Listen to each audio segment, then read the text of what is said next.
एक बार की बात है, जॉन और उसका साथी चोरी करके अपना सोना जंगल में ले जाते हैं। फिर जॉन का साथी बोलता है, यार अपन ने इतना सारा सोना तो इकट्ठा कर लिया है, लेकिन अपन इस सोने को छुपाए कहाँ पर? और अगर अपन सोने को पेड़ पर छुपा देंगे तो किसी ना किसी की नजर पड़ जाएगी। फिर जॉन बोलता है। हाँ यार, तू बात तो सही कह रहा है। क्या करे क्या करे। तभी जॉन का साथी बोलता है, सरदार जी, क्यों ना अपन यहाँ जमीन में गड्ढा करके सोने को यही जमीन में डाल दे, किसी को पता भी नहीं चलेगा कि यहाँ सोना है। फिर वह दोनों जमीन में गड्ढा करने लग जाते हैं।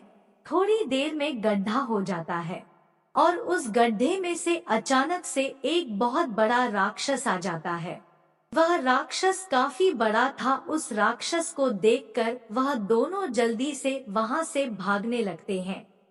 थोड़ी दूर भागने के बाद उन्हें मोटू मिलता है, तो मोटू उन दोनों से पूछता है, क्या हुआ जॉन, इस तरह भाग क्यों रहे हो? फिर जॉन बोलता है, अरे मोटू, तुम भी यहाँ इतनी रात को मत रुको। यहाँ जंगल में बहुत बड़ा राक्षस है। हम तो यहाँ हमारा सोना छुपाने गए थे, लेकिन हमने वहाँ जैसे ही गड्ढा किया, उस गड्ढे में से राक्षस बाहर आ और वह राक्षस बहुत बड़ा था। यह कहकर जॉन और उसका साथी वहां से भाग जाते हैं। फिर मोटू सोने के लालच में तेजी से जंगल की ओर भागता है। फिर मोटू वहां पेड़ के पीछे छुपकर देखता है और बोलता है, यार यहाँ तो बहुत सारा सोना पड़ा है, यह मिल जाएगा तो मजा ही आ जाएगा। इतनी ही देर में राक्षस को भूख लग रही थी, तो वह सारे सोने को उठाकर खा जाता है। फिर मोटू बोलता है, यह कितना मूर्ख राक्षस है जो इस अपने को खा गया, लेकिन वह सोने को पचा नहीं सकता। अगर मैं इसके पेट में चल जाऊं तो सोना बाहर निकाल लूंगा, लेकिन मैं यह काम अकेला नहीं कर सकता। चलो मैं पतलू के पास जाता हूँ और उसको बुलाकर लाता हूँ। यह कहकर मोटू पतलू के पास चला जाता है और पतलू के घर के बाहर खड़ा होकर पतलू को बुलाता है।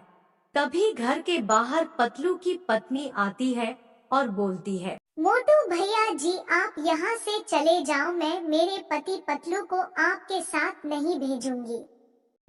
फिर मोटू दिमाग लगाता है और बोलता है, भाभी जी, मुझे तो पतलू के पैसे पतलू को वापस देने थे, इसीलिए मैं आया था। चलो कोई नहीं, मैं बाद में आ जाऊंगा।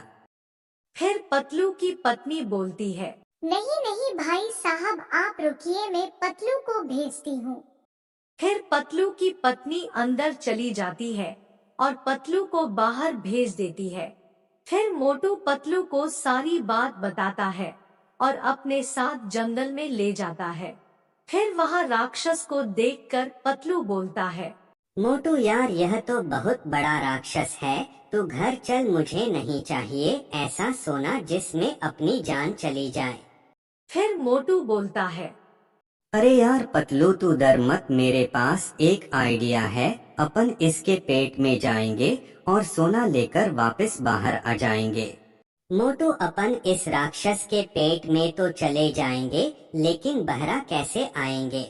अरे पतलू, मेरा दिमाग इतना चलता है, जब अंदर जाने की सोच सकता हूँ तो बाहर आने की भी सोच लूंगा। यह कहकर दोनों उस राक्षस के सामने चले जाते हैं और मोटू बोलता है, ओ पागल राक्षस, तुझ में दम है तो मुझे खा कर बता। फिर राक्षस बोलता है, यह दोनों कितने मूर्ख है जो यहाँ खुदा आए हैं। कोई नहीं, मेरा खाना मेरे पास खुद चल कर आया है। फिर राक्षस मोटू और पतलू को खा जाता है।